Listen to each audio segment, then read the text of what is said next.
તો મિત્રો છે ને અહીંયા બધે ફૂલ ટ્રાફિક થઈ ગયું છે કેમ કે આગળ છે ને લેન્ડસ્લાઇડ થયો છે. ઓ કૂદ્યો.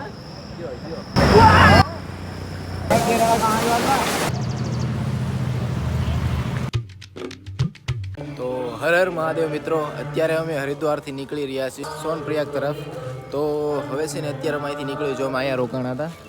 આ છે ને ધર્મશાળા છે, અહીંયા તમારે ચેકઆઉટ કરવાનું હોય અને આ ધર્મશાળામાં અમે રોકાણા હતા. હવે અમે અહીંથી નીકળીએ છીએ, બહાર જઈને ચા નાસ્તો કરીએ અને નીકળીએ. જો આ આવડિયા છે ને આ લઈને જવાના છે, અમે રેન્ટ ઉપર લીધી છે. તો મજા આવશે, આગળના મસ્ત મસ્ત વ્યૂ, એક નંબર વ્યૂ આવશે. કેમ કે જો બસમાં જાઓ તો તમે એવા વ્યૂ એન્જોય ન કરી શકો. તો આપણે છે ને આમાં જવાનું છે, તો આપણે આમાં મસ્ત મસ્ત વ્યૂ એન્જોય કરતાં કરતાં જવાનું છે. તો વિડીયોમાં એન્ડ સુધી બન્યા રહ્યો.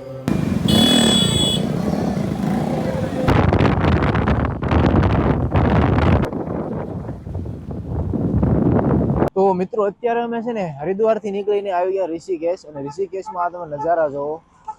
અને અમે હોલ્ડ લીધો છે ચા નાસ્તો કરવા માટે. અમને બતાવું, અહીંયા ચા નાસ્તો કરવા માટે છે ને હોલ્ડ લીધો છે અમે. ચા આવી ગઈ અને નાસ્તો તમારે યાર છે જ, પાપડી ને એવું. બાકી તમે પાછળના વ્યૂ જોવો અને અહીંથી જો જાય ગંગા, પાછળના વ્યૂ જોવો યાર એકદમ. હવે અમે અહીંથી ચા નાસ્તો કરી લઈએ અને પછી આગળ નીકળીએ. અને અહીંથી આ તો હજી ટ્રેલર છે, કે આનથી ને સારા સારા વ્યૂ હજી દેખાડીશું તમને. તો મિત્રો કન્ટિન્યુ છે ને વરસાદ ચાલુ જ છે, અને આગળ રસ્તા જો કન્ટિન્યુ વરસાદ ચાલુ છે. બાકી રસ્તા જો, અને જો તમે આવી રીતે મસ્ત મજા લેવી હોય ને, તમારે છે ને બાઇક રેન્ટ ઉપર લઈ લેવાની.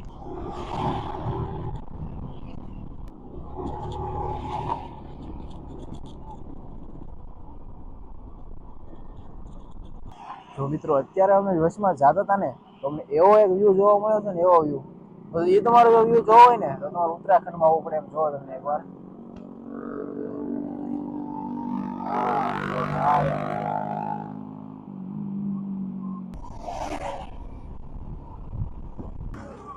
તો મિત્રો અત્યારે અમે એવા લોકેશન ઉપર આવી ગયા ને, આમ ખાલી જોવો તમે, ખાલી આમ સ્વર્ગ જાણ્યું, સ્વર્ગ જેવું લોકેશન.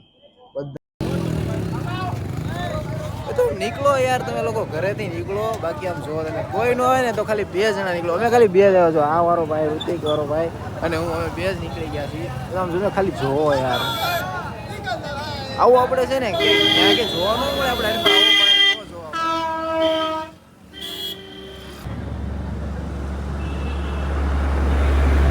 ધીરો ધીરો વરસાદ પણ ચાલુ થઈ ગયો છે. હવે આપણે છે ને અહીંથી આગળ નીકળીએ કેદારનાથ તરફ. કેદારનાથ 143 કિલોમીટર.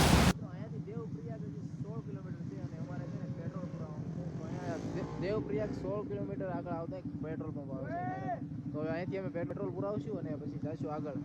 આગળનો રસ્તો તો હવે કેવો છે આગળ ખબર પડશે. તો મિત્રો અત્યારે અમે છે ને 140 કિલોમીટરનો સફર કરીને છે ને ક્યાં પહોંચી ગયા છીએ ખબર? અત્યારે અમે પહોંચી ગયા છીએ દેવપ્રયાગ. જુઓ તમે આ સંગમ, દેવપ્રયાગનો સંગમ છે આ. છે ને અત્યારે પાણી આમથી ડોળું આવે છે, કારણ કે છે ને વરસાદના કારણે. બાકી હજી અમારે જવાનું છે કેદારનાથ, અને અહીંથી થાય છે શ્રીનગર, થાય છે 36 કિલોમીટર છે, અને બદ્રીનાથ છે 227. આપણે બધી જગ્યાએ જવાનું છે, બદ્રીનાથ, કેદારનાથ, પછી મધમહેશ્વર, બધી જગ્યાએ જવાનું છે. તો આપણી આખી જર્ની છે ને બહુ લાંબી થવાની છે. તો અહીંથી હું તમને વ્લોગ તો અત્યારે છે ને કન્ટિન્યુ જ રાખીશ, પણ જો વધારે થઈ જાય ને તો આપણે વધારે ભાગમાં વ્લોગ બનાવવો પડશે. બાકી તમે પાછળનો વ્યૂ જોઈ જુઓ.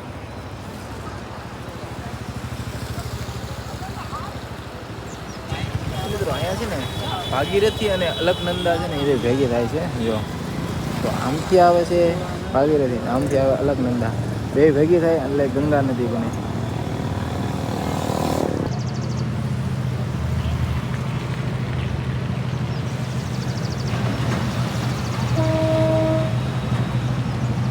મિત્રો ઇન્ડિયાઝ હાઈએસ્ટ બંજી જમ્પિંગ, જે ઇન્ડિયાની સૌથી ઊંચી બંજી જમ્પિંગ થતી હોય તો અત્યારે જો અહીંયા થાય છે. અને જો આ કોઈક ભાઈ છે ને બંજી જમ્પિંગ કરે છે, જોવો તમે ખાલી હાઈટ જો નીચે સુધી. ઇન્ડિયાની હાઈએસ્ટ છે હો. ઓ કૂદ્યો.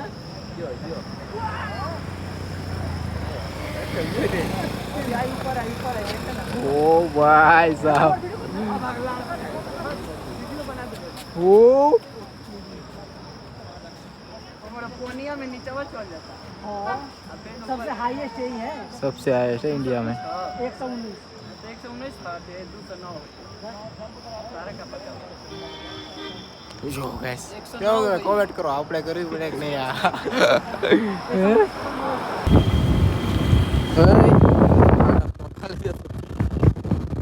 તું અકલ ઓફ જામ દે તારે બધું જોવું નથી ચાલ મિત્રો આ અત્યારે અમે છે ને ધારી દેવીના મંદિરમાં જે પહોંચી ગયા છીએ અને જે મંદિર છે ને આખું નદીની વચ્ચે છે તો હું તમને બતાવું જો આખું છે ને નદીની વચ્ચોવચ છે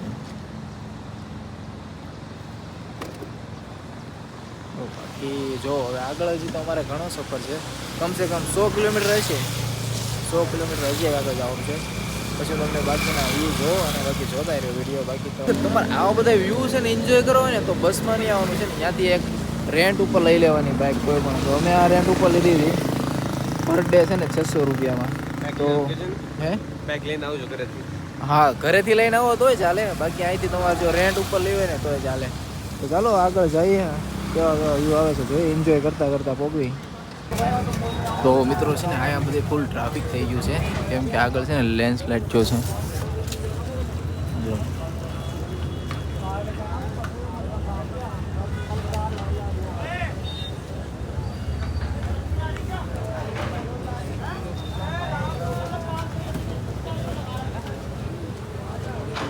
વहाँ ઉપરથી છે ને વરસાદના લીધે બધા નીચે આવ્યા છે જો ટ્રાફિક થઈ ગયું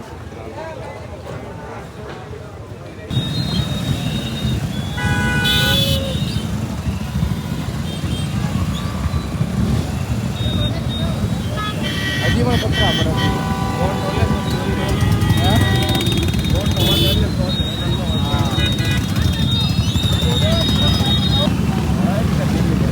હે તો હાલો આપણે તો નીકળી ગયા છું છે ને એની પડે જ છે આની ખતરનાક ડ્યુટી છે ભાઈ જો આની બધે હા આ લોકોની ને એ લોકોને તો અહીંયા જ રહેવાનું એમ જ્યારે પડે તે હરકું કરવાનું તો ભાઈ આવો રસ્તો છે કેદારનાથ જવાનો ફૂલ રિસ્ક હે તો મહાદેવે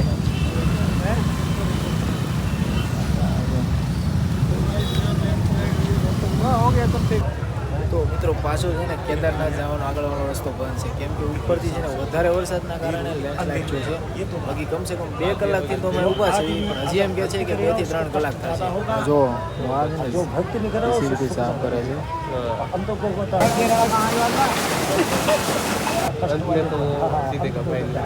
એટલે આ સાઈડ પણ આવજો